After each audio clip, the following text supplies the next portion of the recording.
I get it. I finally get it. I understand why people get so annoyed when others give suggestions about their home improvement projects. I spent an absolute mountain of time trying to figure out what to do with the sides of this van because, as you remember, with the exception of the slider door, it was all metal.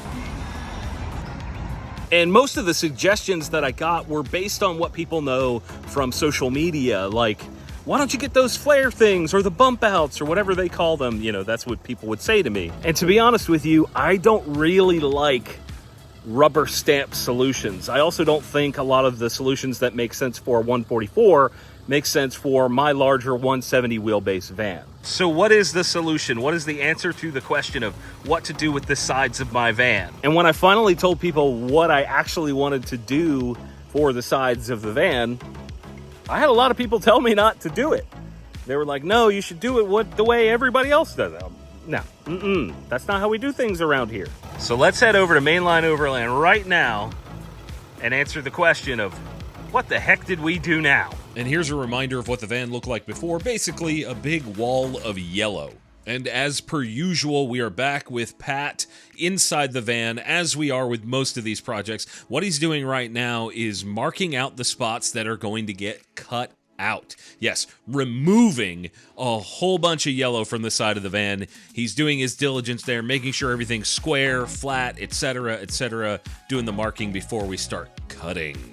And once all the measurements are done, Pat is taking a step bit, jamming it through the side of the van, so that we have a pilot hole for the saw blade. God, send it. That horrible sound is an air-powered body saw. These are used in body shops and things like that. That is the tool that is being used to cut out where the windows will be going in my van. Holy shit. Now, we have drilled holes and cut holes in the van before, but nothing ever that was quite this jarring for me personally. It was so strange to see that wall of yellow that I had gotten used to just disappearing before my eyes and ending up in a dumpster. And thanks to the magic of editing, the holes on the driver's side of my van are, wait for it, complete. And you know, there are a few times during this build where I have sort of seen my vision coming to life. And this was definitely one of them. Seeing these giant holes in the side of my van was incredibly jarring and just weird. Seeing it from the inside for the first time, I was excited. I can get on the ladder from in here. But of course, there is more work to be done. We have cut holes, but we are not anywhere near finished. And with a few more holes in the side of the van, the passenger side process has begun. I'm just going to reiterate here that the glass that is installed on the slider door came that way from the factory, just in case there are any questions later on. And there's me carrying away a giant piece of the side of my van. And you can see right through it. Look at that. You can see right through the van. And this next clip is about 10 minutes of real time of Pat cutting out the last window and me carrying it away. Look at the side of the van. You can, again, see right through it. Just these massive, massive holes in the side of the van. It is super weird for me personally to see that. And I'm going to take you around the back of the van so you can get a look inside. Man, this is just going to let in so much light. We're going to be able to see out from anywhere. All these beautiful locations. This is so freaking cool. But we're not done yet. We are not done yet. Next, Pat is going to go back and sand off, smooth out all of the rough spots, and then treat it so that nothing rusts, etc., etc. The right way to do things like Mainline Overland has always been doing on this build. And with the prep done, it's time to start installing windows. Now, this first one is what's called an awning-style window. Those two pieces at the bottom independently flap outward so that air can move into the van during any kind of weather as needed. This is what's called a clamp-in style window. So there is a piece on the inside and a piece on the outside of the van, and they go together and clamp on the body.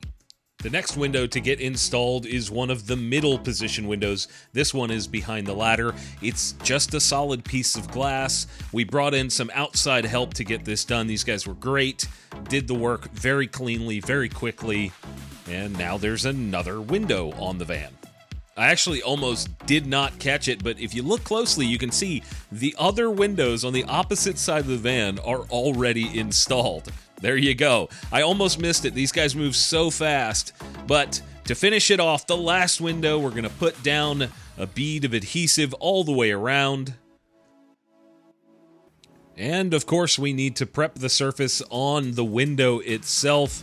I just want to give a special shout-out to the guys from Anthony Volk Glass near Westchester, Pennsylvania. If you guys need glass work, they did a great job. They were super cool and letting me film all this. You know, these people are not used to this sort of thing. Now, it's time to put that last window on the side of the van. This is not a lightweight piece of glass. This is a huge, huge window. And there we go. These guys are getting it locked in. They are professionals. They do this kind of stuff for Mainline all the time. Again, the company is Anthony Volk. They didn't ask me to do a shout-out. I just wanted to make sure they got a good plug in there. Now, these windows in the rear are from a company called AMA, and they actually slide horizontally. I'll get into that in a minute, but this is all about ventilation and cross breeze and all that sort of stuff. Super cool. And a shot next to Pat's project truck while the adhesive dries. Man, that looks so good. So there we have it. There's the driver's side, looking absolutely awesome. I really think it does a great job sort of breaking up the yellow of the van. I mean, I was just a wall of yellow before. I think it does a great job of being functional as well. I'm gonna move in here and show you what's going on.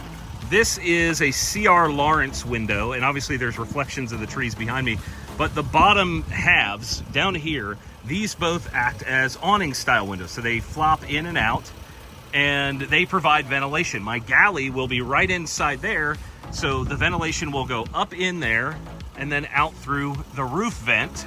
And the same thing can be done when I'm taking a shower or whatever. The middle is a solid window because I didn't want to have anything behind the ladder. That's just a viewing port, so to speak. And then we have some cross ventilation. This slides this way. It slides that direction inside the van. And then around the other side, we have the same style slider window. There we go. You can see it a little bit better here. The same style slider window on this side of the van. So both of the rear windows, I'm going to be sleeping in here. Both of the rear windows have cross ventilation. Then I've got the ventilation on the other side. This is a solid piece of glass. This is a solid piece of glass. And we'll back up and show you what the passenger side looks like. Again, that looks fucking fantastic. I know the lighting isn't ideal here in the shade, but it's 85 degrees right now and about 80% humidity. So I'm staying in the damn shade. I'm gonna give you guys a look at what this really looks like. Yeah, so we've got glass on the rear, glass around the sides. You'll be able to see everything from inside the van. And to me, being able to see out of the van when I'm in these remote places, seeing these beautiful landscapes at all times of the day, whatever the weather is, that's really important to me. And to me, that's what this build is all about. Going all over North America, having adventures, seeing incredible places, and just having a damn good time. I would love to hear your thoughts on whether you like the windows or not down in the comments. Of course, if you haven't yet, get subscribed because there are many, many more build videos coming and some adventure videos coming soon as well. As always, guys, thank you all for watching. We'll see you soon.